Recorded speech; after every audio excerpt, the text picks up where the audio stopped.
कहानी का नाम यस और नो। एक शहर में एक लड़का रहता था जिसका नाम आरव था। वो एक सॉफ्टवेयर डेवलपर था। एक दिन उसने एक ऑनलाइन प्लेटफॉर्म पर एक लड़की से मुलाकात की जिसका नाम था कायरा।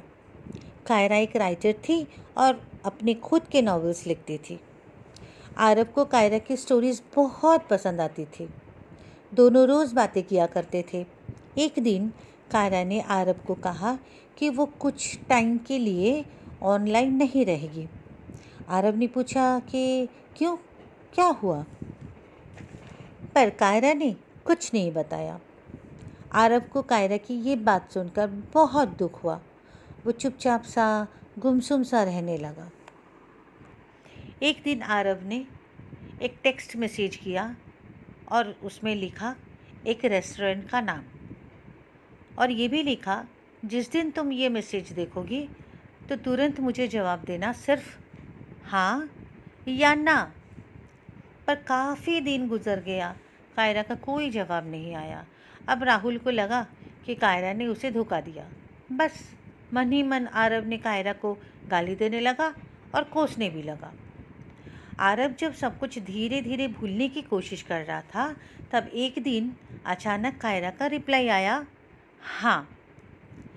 मिलने का समय तय हुआ और आरव निकल पड़ा उस रेस्टोरेंट की तरफ। वहाँ पहुंचकर काफ़ी इंतज़ार के बाद जब कायरा नहीं आई, तब आरव गुस्से में आग बबूला हो गया और मन ही मन उसे कोसने लगा।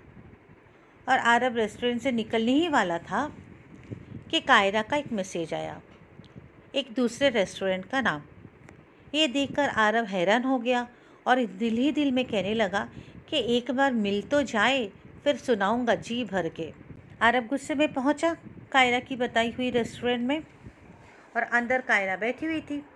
आरव खुद को संभालते हुए उसके तरफ बढ़ा। वहाँ काफ़ी लोग भी थे। आरव ने धीरे से पर बड़े गुस्से से पूछा, क्या बात है, तुम वहाँ क्यों नहीं आई? तुम्हें क्या मैं पागल दिखता हूँ? नहीं आना था तो हाँ क्यों लिखी थी? कायरा ने उसे शांत होकर बैठने को कहा, पर आरव खड़ा खड़ा ही सुना रहा था, नहीं बैठा।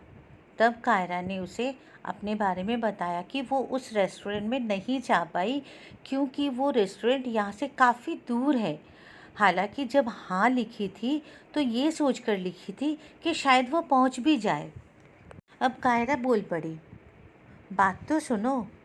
बात यह है कि मेरी माँ यही पास के हॉस्पिटल में एडमिट है। उन्हें कार्डियक अटैक आया था। अब उन्हें सर्जरी की ज़रूरत है, इसीलिए मैं ऑनलाइन नहीं आ रही थी और उस रेस्टोरेंट तक भी नहीं पहुंच पाई। I am very sorry Aarav. ये सुनकर न जाने खुद को अब कितना छोटा महसूस करने लगा आरव और अपने आप में गिल्ट महसूस करने लगा। आरव खुद को शांत करते हुए थोड़ी देर वहाँ बैठा और कायरा को संभाला। फिर दोनों साथ ही हॉस्पिटल की तरफ चल पड़ा। ये सच्ची कहानी बताती है कि किसी के बारे में बिना जाने कभी भी बुरा न सोचना चाहिए और ना ही सामने वाले को धोखेबाज या किसी भी प्रकार के अपशब्द प्रयोग करना चाहिए। कहानी कैसी लगी बताइएगा ज़रूर।